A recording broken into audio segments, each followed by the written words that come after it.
그림자의 방. 서울 외곽 오래된 주택 단지의 한켠. 거기엔 세입자가 자주 바뀌는 기이한 집이라 불리는 곳이 있었다. 그리고 그 집의 최신 입주자는 42세의 웹소설 작가 은호. 조용하고 싸고 또 뭔가 끌리는 기운이 있었어요. 은호는 입주 첫날부터 무언가 이상함을 느끼기 시작했다. 자정이 가까워질수록 벽지가 물결치듯 꿈틀거리고 창밖엔 늘 같은 고양이 한 마리가 앉아 그를 노려봤다. 그 고양이 이름 모를 회색 깃털에 붉은 눈동자를 가진 존재는 마치 말하고 싶어하는 듯한 눈빛을 하고 있었다. 이 방 뭔가 있어? 그는 우연히 벽장 뒤에서 오래된 일기장을 하나 발견한다. 일기장엔 이렇게 적혀 있었다. 이 집의 거울은 절대 치우지 마세요. 이곳엔 기운이 갇혀 있어요.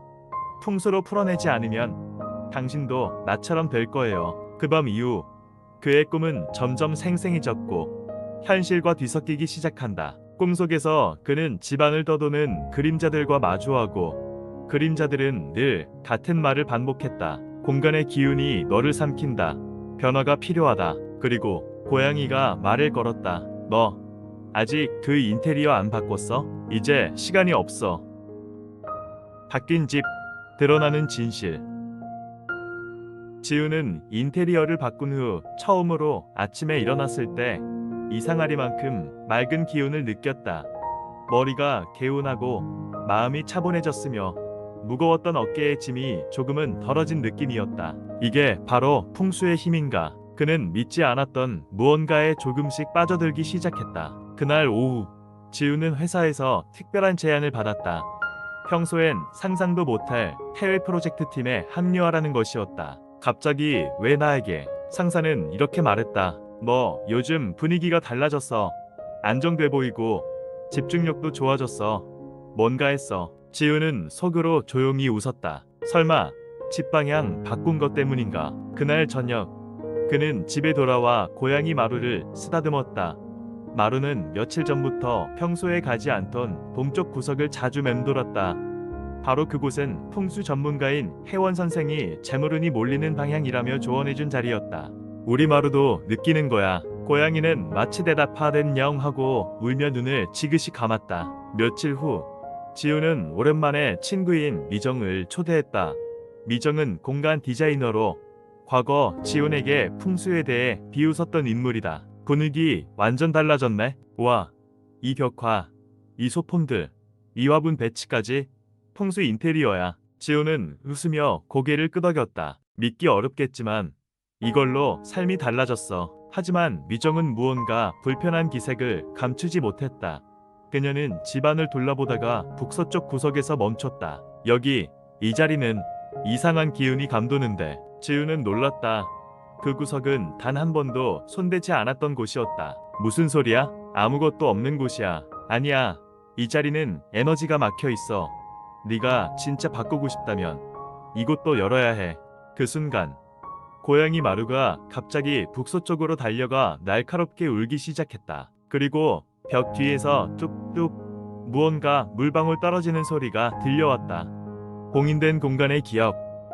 마루의 날카로운 울음소리에 지훈과 미정은 서로를 바라보며 숨을 죽였다. 벽 뒤에서 들려오는 뚝뚝 소리는 마치 시간이 멈춘 것처럼 천천히 반복적으로 울려 퍼졌다. 여기 분명 뭔가가 있어. 미정은 낮게 속삭였다. 그녀의 눈동자는 평소와 다르게 깊고 진지했다. 지훈은 잠시 망설였지만 결국 공구함을 꺼내 들고 벽 한가운데를 조심스럽게 두드리기 시작했다. 두꺼운 벽지 아래엔 오래된 시멘트 벽이 있었고 그 중심엔 미세하게 다른 음색을 가진 부분이 존재했다. 이곳이야. 지우는 깊은 숨을 들이쉰 뒤 조심스럽게 그 부분을 파냈다. 툭 하얀 먼지가 퍼지며 안쪽에서 오래된 나무 상자가 모습을 드러냈다. 뭐지 이건?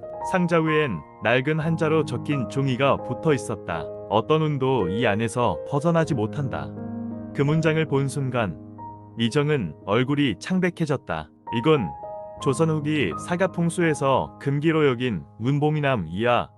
누군가 고의로 이 집의 기운을 가둔 거야. 지우는 소름이 돋았다. 그럼 내가 이렇게 힘들었던 이유도 이것 때문이었을까? 마루는 상자 앞에 앉아 꼬리를 펴며 몸을 둥글게 말았다. 마치 무언가를 지켜보듯. 함부로 열면 안 돼. 미정은 조심스럽게 말했다.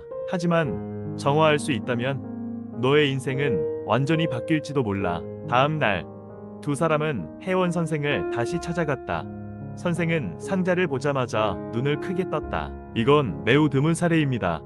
집이 기억을 갖고 있는 겁니다. 당신 집에서 어떤 일이 있었는지 조사해 보셔야겠군요. 그날 밤 지호는 등골이 오싹해지는 꿈을 꿨다.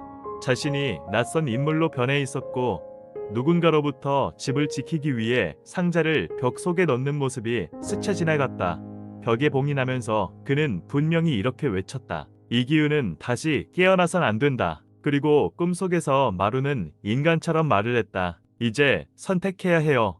풀 것인가 아니면 묻어둘 것인가. 기훈의 순환, 숨겨진 진실. 지호는 새벽에 깨어났다. 꿈에서 들었던 마루의 목소리가 아직도 귓가를 맴돌고 있었다. 풀 것인가 아니면 묻어둘 것인가. 잠을 설친 그는 거실로 나왔다. 마루는 창가에 앉아 어둠 속을 응시하고 있었다.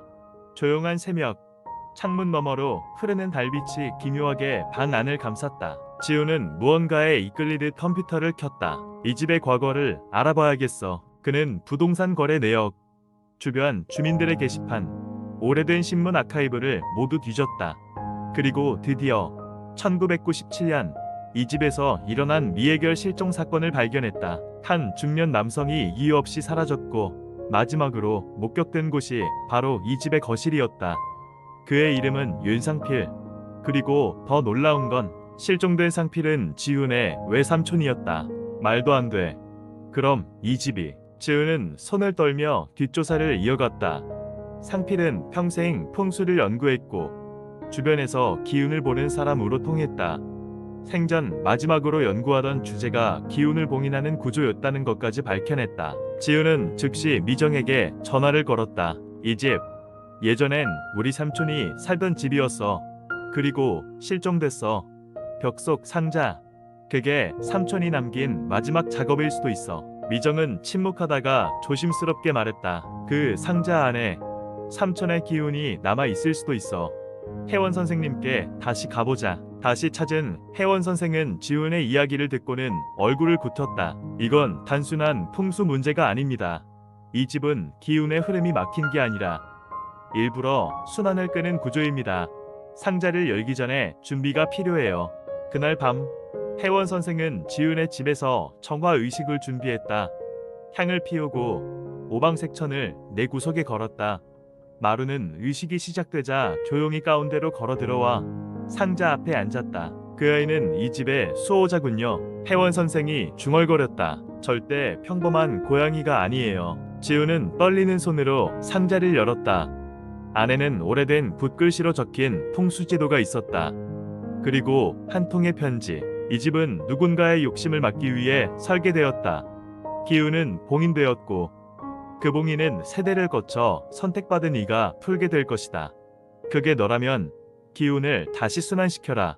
그리고 용을 깨워라. 지우는 한참을 말없이 서 있었다.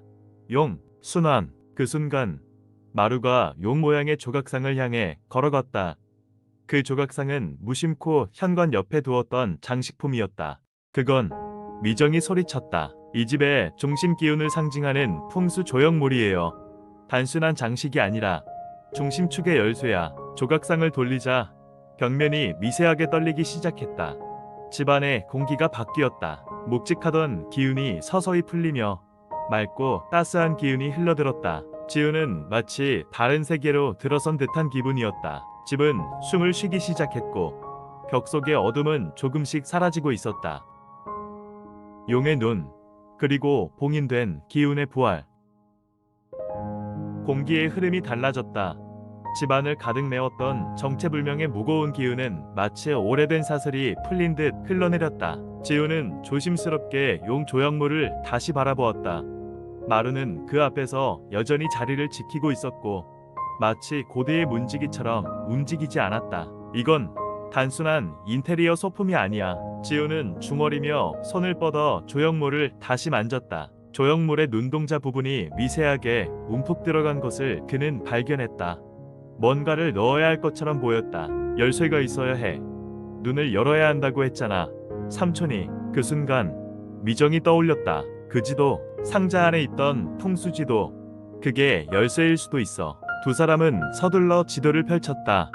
지도에는 용의 형상을 본든 그림이 그려져 있었고 용의 눈 부분에 작은 글씨가 적혀 있었다. 진실을 마주할 준비가 되었을 때 눈이 열린다. 그리고 그 위에 작은 돌멩이 하나가 테이프로 붙어 있었다. 빛을 받으면 희미하게 푸른 기운이 도는 돌이었다. 이걸 넣어보자. 지훈이 조형물의 눈동자 부분에 돌을 조심스럽게 끼우자 집 전체가 미세하게 진동하기 시작했다. 그때였다. 벽지가 갈라지며 현관 쪽 벽면 뒤에서 숨겨진 공간이 열렸다. 그 안에는 오래된 목조 상자가 하나 있었다. 상자에는 봉인된 도장이 찍혀 있었고 붉은 글씨로 이런 문장이 적혀 있었다. 기운을 거스른 자, 되돌아올 것이다. 그를 이길 수 있는 자는 오직 가문에 피를 이은 자뿐. 지우는 놀라움에 말을 잃었다. 그 순간 마루가 낮게 울기 시작했다. 털이 곤두서 있었고 한쪽 벽을 응시하고 있었다. 누가 있어? 미정이 떨리는 목소리로 말했다. 그 순간 벽에서 짙은 그림자 하나가 느릿하게 일어섰다. 사람의 형상을 하고 있었지만 얼굴은 보이지 않았다. 공간에 차가운 기운이 번져 나왔다. 지훈이냐? 그 그림자는 낮고 깊은 목소리로 말을 걸었다. 드디어 봉인이 풀렸구나. 지훈은 문몸이 굳은 채로 물었다. 당신은 누구야? 나는 상필이다. 너의 외삼촌이자 이 기운을 봉인한 마지막 수호자였다. 그러나 그 목소리는 상필의 것이 아니었다. 하지만 지금은 더 이상 내가 아니다. 그림자는 기운의 어두운 면, 욕망과 탐욕으로 뒤덮인 채 돌아온 상필의 잔재였다. 그가 풍수를 이용해 봉인을 시도했으나 봉인된 채 어둠에 잠식당한 것이었다. 마루가 앞발을 들고 그림자 앞을 가로막았다. 고양이의 눈동자는 지금껏 본 적 없는 푸른 빛으로 타올랐다. 마루가 빛나고 있어. 미정이 속삭였다. 지우는 떨리는 손으로 풍수지도를 다시 들고 조형물 아래에서 빛을 받으며 외삼촌의 편지를 읽었다. 편지 마지막 줄은 이렇게 끝나 있었다. 어둠은 항상 안에 있다. 그러나 빛 또한 너의 안에 있다. 지우는 조용히 눈을 감고 손바닥으로 조형물의 머리를 눌렀다. 그 순간 기운이 폭발하듯 퍼졌다. 그림자는 크게 비명을 지르며 천천히 흩어져갔다. 그 자리에 남은 것은 빛나는 작은 구슬 하나였다. 그리고 상필의 음성. 잘했다. 지훈아. 이제 이 집은 진짜로 살아날 수 있다. 지훈은 무너진 벽을 수리하고 조형물을 거실 중앙에 배치했다.